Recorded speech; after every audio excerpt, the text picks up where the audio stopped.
The early morning hum of Dallas Love Field Airport buzzed with travelers, their footsteps echoing across the polished floors as dawn broke over Texas. Congresswoman Jasmine Crockett, 43, moved through the terminal with quiet urgency, her black dress beneath a tailored blazer, a somber nod to the day's purpose. Her cousin Devin, like a brother in their tight-knit childhood, had passed at 42 from liver failure. Missing his funeral in Jackson, Mississippi, was unthinkable, no matter the exhaustion of 3 weeks spent crisscrossing the country.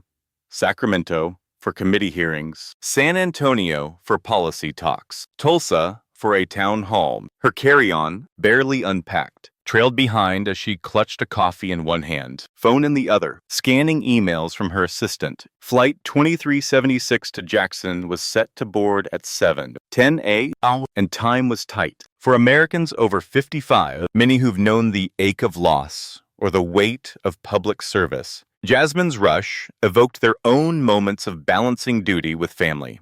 Veterans catching flights to honor fallen comrades, grandparents traveling to be with loved ones in grief. Jasmine, a rising star in Congress, carried not just her own burdens, but the hopes of her Dallas constituents, who saw in her a voice for the overlooked. At the Southwest check-in desk, trouble flickered in a glance. The young agent, Cullen, his name tag slightly askew, looked up from his screen, smirked faintly, and looked away. Jasmine knew that look. Decades in law and politics had taught her its sting. She handed over her boarding pass and ID. I'm on flight 2376 to Jackson. I'd like to check my carry-on. Cullen tapped his keyboard, then frowned. You're not in the system. Her voice stayed calm. Practiced? That's not right. I checked in an hour ago. She offered her phone, boarding pass displayed. He barely glanced. There's been a change. Your seat's been reassigned. You'll have to wait. Jasmine's heart quickened, but her tone held steady. Reassigned to what? Cullen leaned back, waving to a colleague. Hey, can you take a look? The clock read 6:43. A funeral waited. The second employee, a woman with a clipped voice, approached, sparing Jasmine a fleeting glance. She's flagged for random review. We need to recheck credentials. Jasmine blinked, incredulous. Excuse me, it's routine, the woman said flatly. It's not, Jasmine countered. I've flown this route 4 times this year. This has never happened. Cullen stood, his tone sharp. Ma'am, if you don't calm down, I'll have to ask you to step aside. Jasmine's eyebrows lifted. Calm down. I'm asking a question. The woman pointed. Stand over there. Passengers behind her stirred. Phones emerging. A retired teacher, Evelyn Carter, 7, whispered to her husband. That's Congresswoman Crockett. Evelyn, whose son served in Iraq, felt a knot in her stomach, recalling times she'd been dismissed at counters for no reason but her presence. Jasmine stepped aside, jaw tight, her government ID in hand. I'm not hiding anything. This is official travel. The agents barely glanced at the badge. ID doesn't override protocol, the woman said. A sinking feeling gripped Jasmine.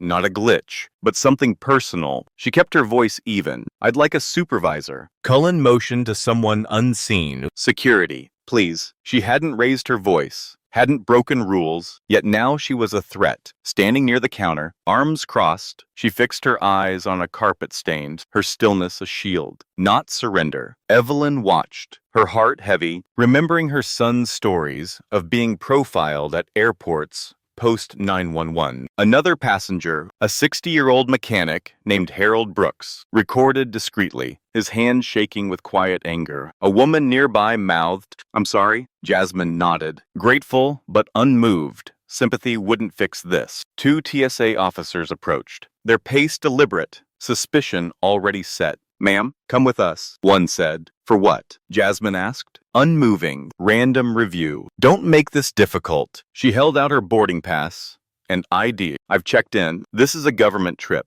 The badge is real. You're creating the issue. The officer didn't look at the ID. Ma'am, please. The gate screen showed Flight 2376 boarding in 10 minutes. Jasmine thought of her mother in Jackson, texting about funeral seating, and Devin's daughter, expecting Auntie Jazz to speak. She inhaled, then followed the officers through a side door into a fluorescent-lit hallway. A third agent met them, whispering something inaudible. "We'll need a full pat-down." One said, "Your bag will be screened." Jasmine's voice was soft, sharp. "No warrant, no cause, no explanation. You're crossing a line you're not trained for." An officer shrugged. "File a complaint later." The pat-down was cold, mechanical, hands sweeping her arms, legs back. Her bag was unzipped. Toiletries scattered, files shuffled. No one explained. 10 minutes passed. Then 15. Jasmine broke the silence. "Why was I pulled? Why the reassignment?" An agent glanced up. "I don't handle seating. That's airline." "We were called because you were difficult." Her voice cracked. "Difficult. I asked a question. I didn't yell, didn't resist, complied fully." He shrugged. "We respond to what we're told." Her watch read 7:16.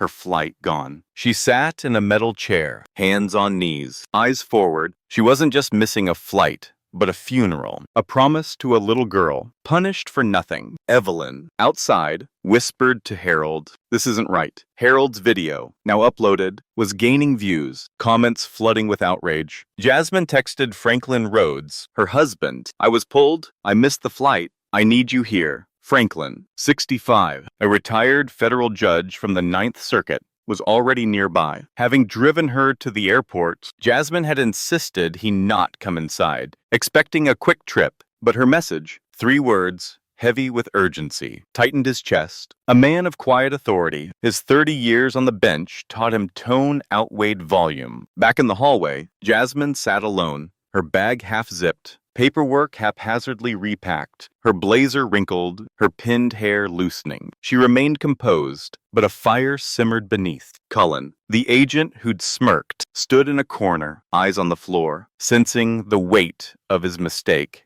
The other agent hadn't returned, likely avoiding the fallout. At 7:36, the terminal doors slid open. Franklin Rhodes stepped in, his dark gray coat and maroon scarf, Jasmine's Christmas gift, adding warmth to his commanding presence. His walk was measured, eyes sharp, scanning the scene. Agents, officers, the disarrayed bag. Jasmine stood, silent, her nod saying enough. Franklin turned to the nearest TSA officer. "Who's in charge?" The man hesitated. "Sir, who are you?" "Franklin Rhodes, retired federal judge. Ninth Circuit. Who's in charge?" The officer blinked. "1 moment." Franklin faced Jasmine. "What happened?" "I questioned a seat change. They called me disruptive, ignored my ID, and I missed my flight." "Did you raise your voice?" "No." "Make a scene." "No." A supervisor arrived, lanyard swinging, offering a half-extended hand. "Judge Rhodes, we were unaware."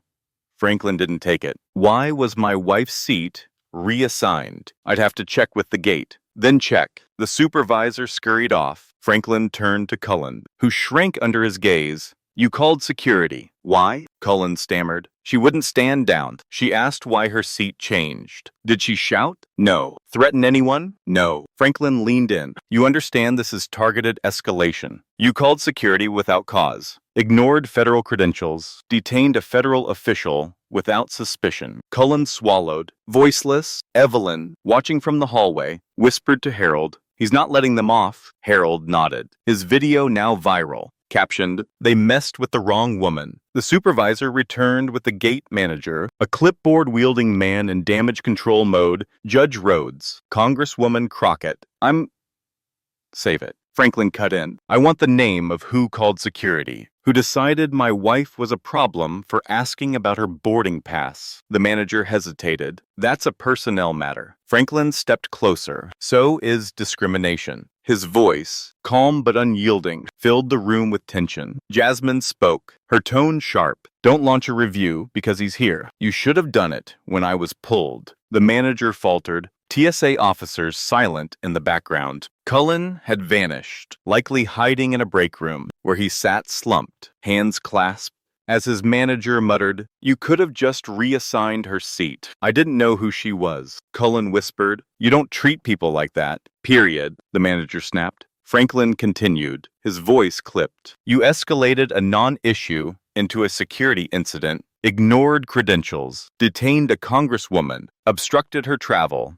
all because someone disliked being questioned. You cost her a funeral. The gate manager opened his mouth, then stopped. Jasmine looked at him. Don't spin this as confusion. This was judgment, plain and loud. Passengers gathered. A man in a baseball cap filming, a woman whispering to her husband, a young man typing furiously on his phone. The story was escaping the terminal, videos spreading faster than apologies. Jasmine adjusted her bag. Let's go. Franklin, you sure? There's nothing left to explain. They walked out. No escorts, no vouchers, just silence and a wave of regret left behind. In the parking lot, Jasmine's phone buzzed with missed calls and messages. She ignored them, needing air to cool the fire in her chest. Franklin leaned on their car, watching the terminal. They didn't expect me to show up, he said. They didn't expect anyone to care. She replied, You okay? She nodded, the kind that meant later. Inside, the airline scrambled, statements drafted, apologies crafted to avoid liability. A break room held Cullen, staring at the floor, the weight sinking in. Not just a mistake, but one seen by thousands. By evening, Southwest's statement read, We regret the incident involving Congresswoman Jasmine Crockett and are reviewing procedures to ensure respect for all customers. No names, no ownership, but the public wasn't waiting. Videos showed Jasmine's dignified exit, Franklin's piercing questions, and the staff's unease, fueling comments like, This is how they treat us, when no one's watching. The impact stretched far beyond Dallas. Evelyn Carter, inspired, spoke at her church's senior group, launching a Travel with Dignity campaign, urging airports to train staff on bias. Harold Brooks, at his VFW post in Houston, shared the video, sparking discussions about veterans' mistreatment at airports, leading to a petition for TSA reform. In Jackson, Jasmine's family sent photos of Devon's memorial, their texts heavy with unspoken disappointment. She sat in a hotel room, an untouched dinner beside her, scrolling through comments online, not just anger, but stories. A nurse pulled for looking suspicious, a veteran delayed for a prosthetic, a grandmother questioned for her accent. I didn't have a title, so they treated me like nothing, wrote a woman from Arizona. I cried in the bathroom. A man from Oakland posted, They made my dad miss his heart surgery. No apology. For Americans over 55, this story hit home. Many, like Evelyn, recalled civil rights era slights, segregated counters, dismissive clerks, or post-911 profiling at airports. Jasmine's restraint mirrored their own, swallowing pride to survive. Franklin's intervention echoed their fights.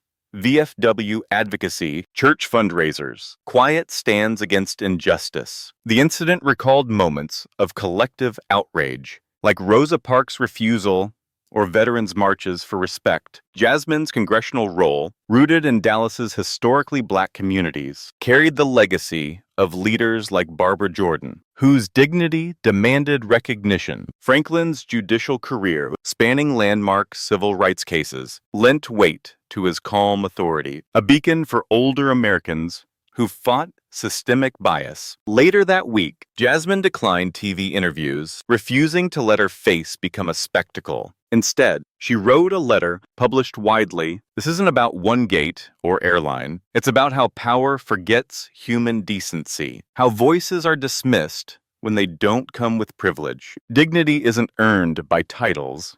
It's a right, quoted everywhere. It sparked a movement. Seniors in Atlanta formed Respect Riders, escorting vulnerable travelers through airports. Churches in Chicago held forums on systemic bias, inviting TSA to listen. Online, dignity, not dismissal trended, stories pouring in from those who'd been invisible at counters, gates, and desks. Jasmine sat on a bench outside Union Station in D.C., fresh from meeting young interns. One, Talia, 90, said, I saw the video. I've been treated like that. You didn't say much, but it was loud. That stayed with her. Power wasn't noise. It was stillness that forced the world to see. Franklin's words echoed, real power is knowing who you are, and no one can take that. This wasn't just Jasmine's story. It was the nurses, the veterans, the grandmothers. Not every dismissal is filmed, but every voice matters. Share yours. Volunteer with civil rights groups. Support the Equal Justice Initiative. Or tell your grandkids about a time you stood firm. How have you fought for dignity? Your story keeps this truth alive. Respect isn't a privilege, it's a right. For everyone, every time,